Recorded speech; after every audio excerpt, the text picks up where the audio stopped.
NCERT question 1.18 देखिए question में क्या कहता है। A point charge of 10 micro coulomb is at a distance of 5 cm directly above the center of square of side 10 cm as shown in the figure.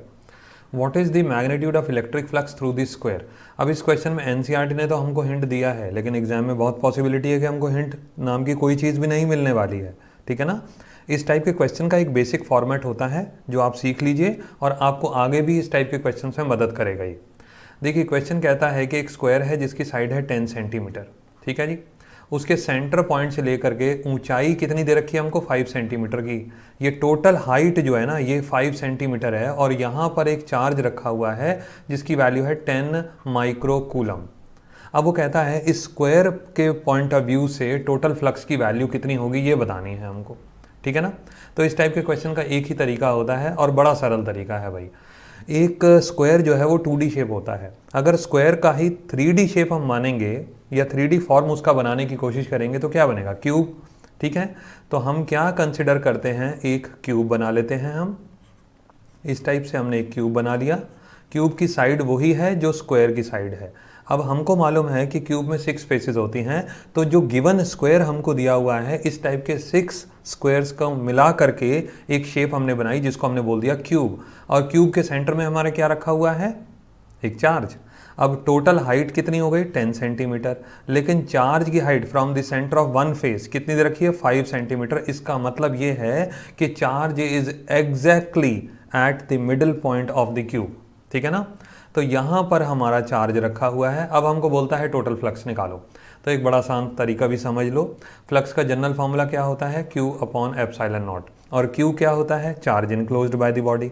तो पूरे cube का अगर हमको फ्लक्स निकालना हो, पूरे क्यूब का अगर हमको फ्लक्स निकालना हो तो उसका आंसर सिर्फ इतना सा आएगा, Q upon epsilon not. Charge की वैल्यू प्लेस कर दो, एप्सिलॉन नॉट की वैल्यू प्लेस कर दो, हमारा आंसर हो जाएगा। अब यहाँ पे तो न्यूमेरिकल वैल्यू गिवन है चार्ज का भी और एप्सिलॉन नॉट का भी हमको न्यूमेरिकल वैल्यू मालूम होता है, लेकिन अगर पता ना भी हो ना, वेरिएबल फॉर्मेट में लिखा हो तो भी इस टाइप से आंसर छोड़ के आ जाओ, चल जाएगा, ठीक है ना।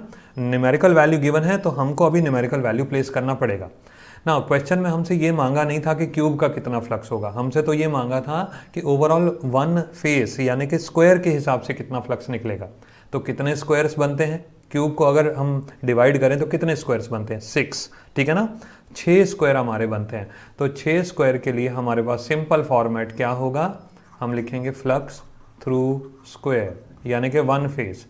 कितनी फेस होती हैं, 6, तो 6 से डिवाइड कर दो टोटल फ्लक्स को। यहाँ मैंने लिख दिया क्यूब का जो टोटल फ्लक्स होगा उसको 6 से डिवाइड करेंगे, क्या लिखेंगे 1/6 Q अपॉन एप्सिलॉन नॉट। अब Q की वैल्यू कितनी होती है, गिवन कितनी है क्वेश्चन में, 10 माइक्रो दिया हुआ है ना हमको, 10 micro divided by 6। Epsilon not का वैल्यू होता है 8.85 इंटू 10⁻⁻12। ओवरऑल जब आप इसको सॉल्व करेंगे तो 10 into 10⁻⁻6 divided by 6 into values आप ऐसे ही रख दो इंटू 10⁻⁻12।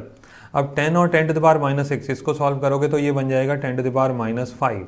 अब -12 ऊपर चला जाएगा तो +12 हो जाएगा, यहाँ से 5 कैंसिल हो जाएगा तो 10 बचेगा 7। तो finally what you are getting, you are getting 1/6 into 8.85। देखो 8.85 कितना होता है, लगभग 9 के बराबर। 6 इंटू 9 कितना होता है, 54।